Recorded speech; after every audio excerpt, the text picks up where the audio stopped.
You feel it before you understand it. That strange pause in your chest when she says she wants something serious. Now part of you feels chosen. Another part feels late, not angry, not jealous, just quietly alert. That feeling is where the truth begins. You're told to be grateful. You're told not to question it. You're told the past doesn't matter, but your instincts don't shut off that easily. They ask why now, why you, and why it feels different than it should. Before you, there was noise. Attention on demand, excitement without responsibility, moments without consequences. That world rewards impulse. But it never builds anything lasting. Eventually, the lights dim. People don't always change who they are. They change what they need. What once felt thrilling now feels empty. What once felt boring now feels safe. That shift isn't evil, but it isn't romantic either. It's practical. You didn't suddenly become valuable. You always were. The environment changed. Stability became attractive. Discipline became rare. And now, you stand out, not because you're new, but because the chaos is tired. Imagine a man building a quiet house on a hill-strong foundation. No shortcuts below him. The city celebrates every night. Music, fire, noise. One day, the music stops, and someone walks uphill. She doesn't knock because the house changed. She knocks because the city did, because peace looks different after chaos, because silence feels valuable after noise. That doesn't make the house wrong, but it changes the reason for the visit. Am I desired, or am I needed? One builds passion, the other builds dependence. Men feel the difference instantly, but most ignore it and pay later. Resentment doesn't start loud, it starts polite. It hides behind logic, behind self-control, behind silence. But it grows when truth is suppressed, and it never disappears on its own. You're told the past is irrelevant. That questioning it is insecurity, but discernment isn't jealousy, it's pattern recognition. Ignoring patterns doesn't make you evolved. It makes you exposed. And exposure always costs something. It's not what she did, it's how she understands it. Does she take responsibility? Does she reflect? Or rewrite? Does she own her choices or minimize them? That difference decides everything. Two people leave chaos behind. One closes the door completely. The other leaves it cracked. Some words, different intent. One builds peace. The other misses the thrill. Safety feels good. Desire feels alive. Confuse the two, and attraction fades quietly, not in drama, in routine, in obligation, in emotional distance that no one names sometimes.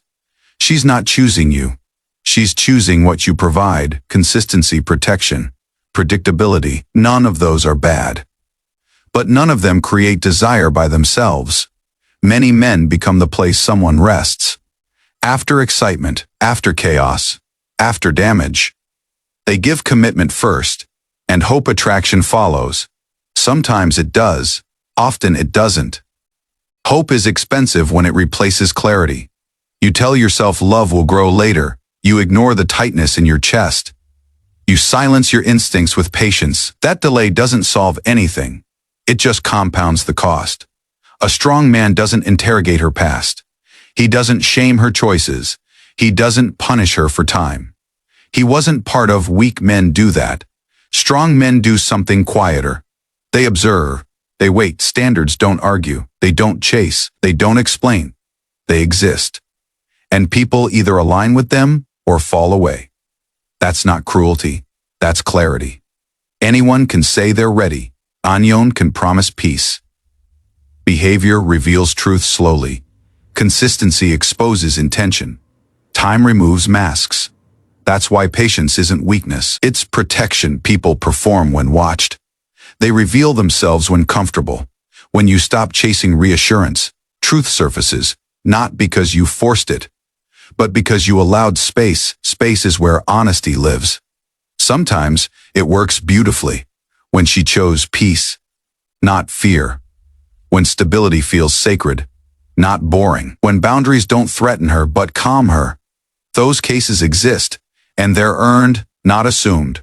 For it to work, you must be willing to walk away, not dramatically, not angrily but calmly, because staying is only powerful when leaving is an option. Otherwise, it's dependence. Watch how she responds to your boundaries. Respect feels like curiosity. Disrespect feels like pressure, guilt, shaming, urgency. Those reactions tell you more than any confession. This decision isn't about her. It's about who you're becoming. A man who chooses consciously, or a man who drifts into obligation. Your future self is watching this moment closely. Choose in a way he'll respect. She's allowed to change. You're allowed to choose. There are no villains here, only consequences, only alignment or misalignment. Peace comes when you stop moralizing and start deciding honestly. You don't owe anyone commitment. You don't owe anyone a future. You don't owe anyone forgiveness. You owe yourself clarity, and clarity demands courage because it risks loneliness over resentment. If resentment is whispering, listen. If peace is present, protect it. Don't gaslight your instincts. They evolve to guard your future. Ignoring them doesn't make you kind. It makes you careless with yourself. Your life is not a rehabilitation center. You are not here to fix damage you didn't cause. Support is not sacrifice. Love is not self-erasure. The moment you forget that, you disappear inside the relationship. The right decision feels calm. Not euphoric, not desperate. Not rushed. Calm doesn't beg you to choose. It waits for you to notice it. That's how you know. Ask yourself one question, honestly. Am I being chosen or am I being needed? Your body already knows the answer. Your mind just needs the courage to accept it. Everything depends on that. Choose consciously or pay unconsciously. In years, in peace. In quiet resentment that never sleeps. This moment decides more than you think. Stand in it, fully awake.